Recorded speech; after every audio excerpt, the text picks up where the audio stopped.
विशाल अपनी गाड़ी से घर जा रहा था। तभी रास्ते में उसे एक लड़की नजर आती है। उस लड़की के हाथ में पानी का मटका था। वो लड़की दिखने में बहुत ज्यादा सुंदर थी। उस लड़की को देखकर विशाल अपने मन में सोचता है, ये कितनी साधारण और खूबसूरत है।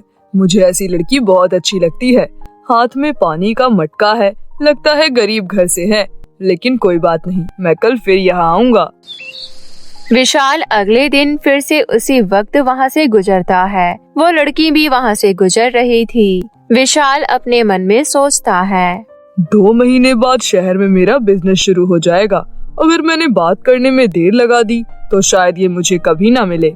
मैं अभी जाकर इससे बात कर लेता हूँ। विशाल उसके पास जाता है। हेलो, आपका नाम क्या है?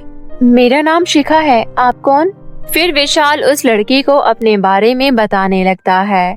उस दिन दोनों में काफी बातें होती है। अब से अक्सर विशाल उस वक्त वहाँ जाया करता था और शिखा से बातें किया करता था।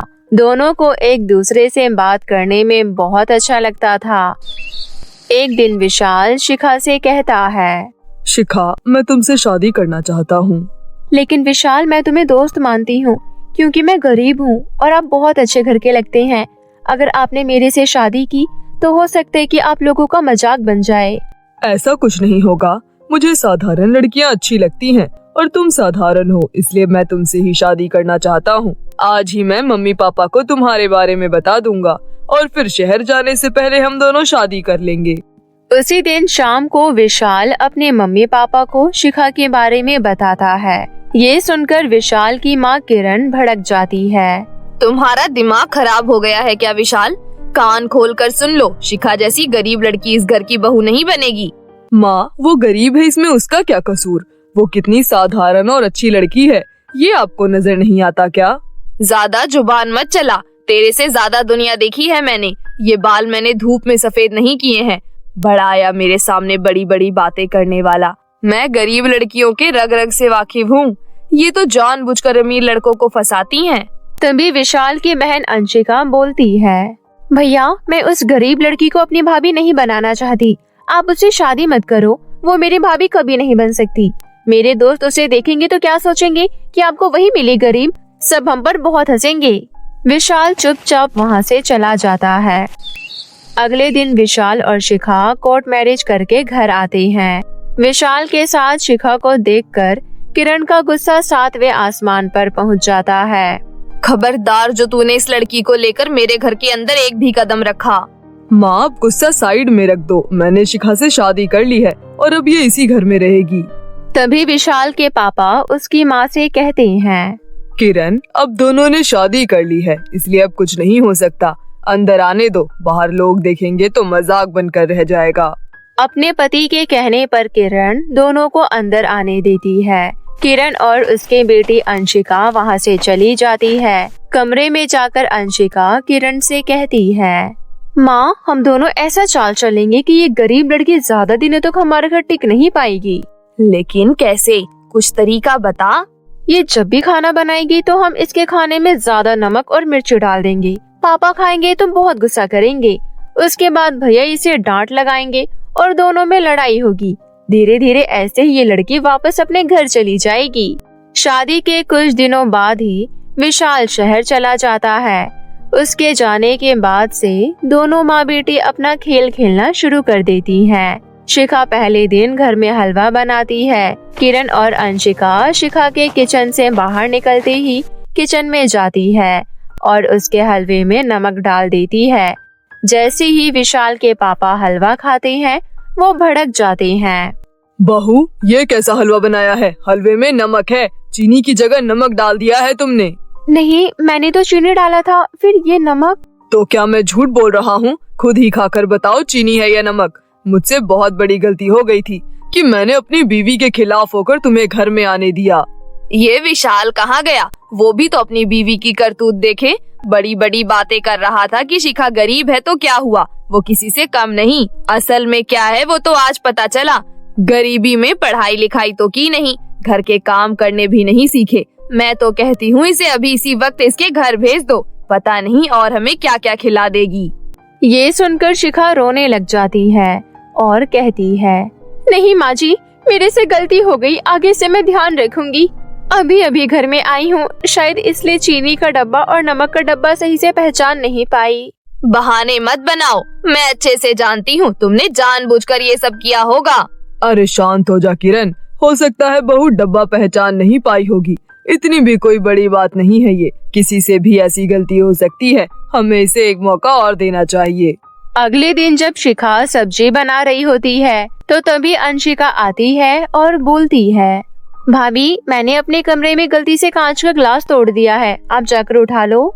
शिखा अंशिका के कमरे में जाती है, तभी पीछे से किरण किचन में आती है और सब्जी में पूरी डिब्बी लाल मिर्च मिला देती है। थोड़ी देर बाद सभी खाने के टेबल पर बैठते हैं। शिखा खाना टेबल पर लगाती है। वाह, खाना दिखने में तो बहुत अच्छा लग रहा है, आज तो मैं जमकर खाऊंगा। जैसे ही अशोक खाता है उसे बहुत जोर से मिर्ची लगती है और वो गुस्से में कहता है, बहू ये क्या मजाक है, कल तुमने हलवे में नमक डाल दिया और आज तुमने सब्जी में लगता है पूरी लाल मिर्च का डब्बा गिरा दिया। नहीं पापा जी, आज तो मैंने सब कुछ अच्छे से देख कर डाला था। एक काम करो, तुम खुद खाकर देख लो। शिखा खाती है और उसे भी बहुत जोर से मिर्ची लगती है और वो उगल देती है। क्या हुआ, खाते ही नहीं वाला मुंह से बाहर निकाल दिया। अरे अगर तुझे खाना बनाना नहीं आता है तो तू बोल क्यों नहीं देती। किरण, अगर कल से मुझे ऐसा खाना मिला तो मैं घर छोड़कर चला जाऊंगा, क्योंकि तुम अच्छे से जानती हो कि मैं खाने पीने का कितना शौकीन हूँ, और अगर मुझे ऐसा खाना मिला तो वो अच्छा नहीं होगा। अरे आप क्यों घर छोड़कर जाएंगे, जिसे घर का एक काम करना नहीं आता वो घर छोड़कर जाएगी। शिखा को कुछ समझ नहीं आ रहा था कि आखिर ये सब उसके साथ कैसे हो रहा है।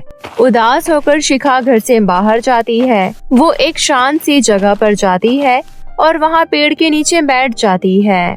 इस घर में मेरी राह आसान नहीं है, अगर कुछ दिन तक और ऐसे ही होता रहा तो सच में माँ जी मुझे घर से बाहर निकाल देगी। उन्हें तो मौका चाहिए कि कैसे भी करके मैं उनके घर से चली जाऊं और वो अपने बेटे की दूसरी शादी करवा दे। तभी शिखा को किसी के चीखने की आवाज आती है। शिखा आवाज का पीछा करते हुए चल रही थी। तभी वो देखती है कि एक परी जिसका पंख झाड़ियों में फंस गया था वो चीख रही है। शिखा परी के पास जाती है और उनके पंख झाड़ियों से बाहर निकाल देती है। तुम्हारा धन्यवाद, मुझे तो लग रहा था कि मैं परी लोग कभी वापस नहीं जा पाऊंगी। वैसे तुम इस जंगल में, यहाँ तो कोई इंसान नहीं आता है। मैं जब भी दुखी होती हूँ तो यहीं आती हूँ। लेकिन तुम किस बात से दुखी हो? शिखा परी को सारी बातें बताती है। उसकी सारी बातें सुनने के बाद परी शिखा के सर पर हाथ रखती है और तभी वहाँ तेज रोशनी आती है। मैंने तुम्हारे अंदर कुछ जादुई शक्तियाँ डाल दी हैं। इन जादुई शक्तियों से हमेशा तुम्हारा खाना अच्छा बनेगा और तुम जल्दी से घर का सारा काम खत्म कर लोगी। शिखा परी का धन्यवाद करती है। उसके बाद शिखा घर आती है और किचन में जाकर सोचती है, परी ने मुझे जादुई शक्ति दी है। अगर सच में जादुई शक्ति काम करेगी तो आज रात का खाना अच्छा बनेगा। तभी वहाँ पर किरण आती है। हट जा, किचन से बाहर निकल, आज तू खाना नहीं बनाएगी। लेकिन क्यों माँ जी, खाना बनाने का काम तो मेरा ही है ना। तेरी वजह से विशाल के पापा बहुत गुस्सा करते हैं। अब से खाना मैं ही बनाऊंगी। पता नहीं विशाल तुझ बला को हमारे ऊपर छोड़कर क्यों चला गया। अरे इतना ही उसे तेरे से प्यार था तो अपने साथ लेकर जाना चाहिए था ना। मुझे बस आज खाना बनाने दो, अगर आज खाना गंदा बना तो मैं खुद ही घर छोड़कर चली जाऊंगी। किरण अपने मन में सोचती है। अच्छा है, खुद चली जाएगी। मुझे तो हमेशा की तरह बस इसका खाना बिगाड़ना है। किरण वहाँ से चली जाती है।